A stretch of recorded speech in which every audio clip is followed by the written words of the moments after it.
welcome back to another episode of 410 Sports Talk. I'm Glenn Martin. Here's James Haskell.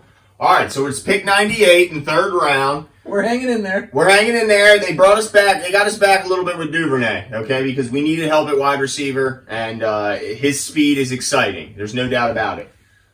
But what do you think they should be doing here? Because there's a couple guys still out there. Look, I got two words. Offensive line.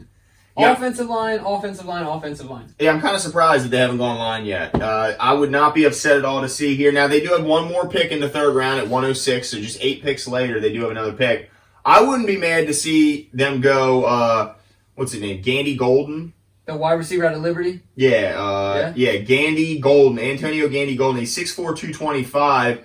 Now, look, he only ran a 4.6 40, so he's not a burner. But at that height, that's not that bad. Yeah. And they definitely need a high-point possession-type receiver that we were kind of hoping that Boykin would turn into. But I just don't know.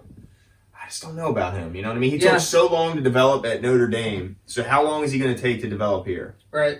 Yeah, so I'm really interested to see what we do here. I'll tell you what, one thing is for sure. Eric DaCosta got out the things that you shock people with, the resuscitators or whatever. Oh, yeah. And they shocked you full of life, man, because you were on life support, and I'm glad you're back. So I'm interested to see what they do here. Hopefully they can follow up with that momentum and do something good here. But look, I really think we need an interior offensive lineman. We need to invest in that part. We cannot start the season with Bozeman, Powers, and McCarry and Skura. Yeah. I agree. I think there's a couple guys. There's John Simpson from Clemson's out there. Bredesen, I know you like out of Michigan. I mean, they could go with Biadish out of Wisconsin. There's another guy inside that they could go with. Or they could look at converting one of these tackles. Even though we've seen a run of offensive tackles kind of go.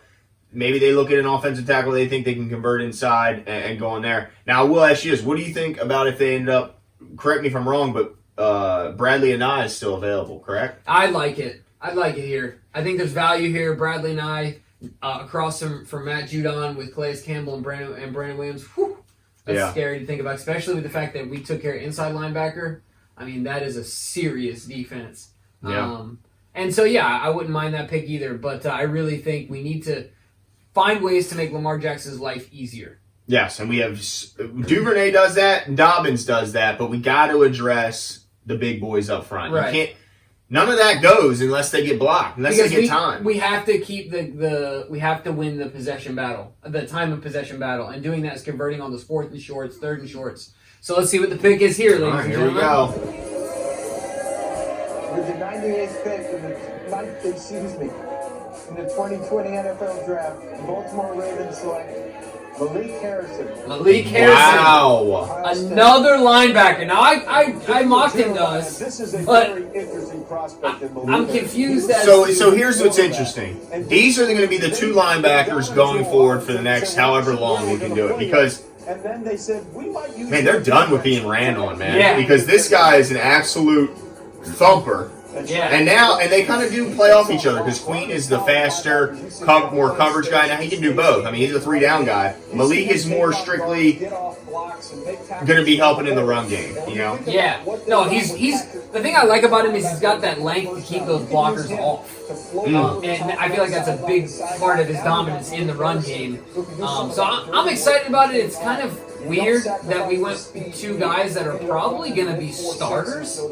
Well, they can start next to each other. Yeah, but I'm just saying it seems like a lot to invest into one position. No, you're not wrong there. But, you know, look, this is the Ravens' classic best player available, and obviously he highly outranked everyone else. But I'm just surprised they still haven't out-addressed offensive line. I can't believe it. It's shocking to me. You lose a Pro Bowl, a Hall of Fame guard. Yeah. And then it was clear to me that, man, they are excited, though. Man, look at DaCosta. Yeah. He's obviously pumped. So, I mean, that's got to give you some encouragement. But I'm just surprised they haven't addressed offensive line. Yeah, and I'm going to tell you this, Glenn, right now, and for all you out there watching this video, all 80,000 of you, if I hear at the press conference, we don't take an offensive lineman, and I hear we believe in our guys, I will jump through whatever screen I'm watching this with and ring somebody's neck. Don't do that to yourself because you know that's exactly what you're going to hear. But let me just bring up a couple of the measurables. He's 6'3", 250 pounds. It's a big boy. So he's clearly different than Patrick Queen. Right. I mean, he's 6'3", 250, ran a 4.66. So he's bigger and stronger, but slower than Queen. So what I think is interesting is that they I feel like they can kind of complement one another, and you know what I mean. And we're primarily in the nickel, so now you need two linebackers in the nickel. So those are your two linebackers, and then you have Tavon and Peters and Humphrey in the secondary. So yeah, it's interesting, but kind of surprising to see him go two middle linebackers. Absolutely. You guys, let us know what you think. Did you like the pick? Did you not like the pick? Were you surprised by it? Give us your opinion. Make sure to subscribe, and we'll talk to you soon. See you.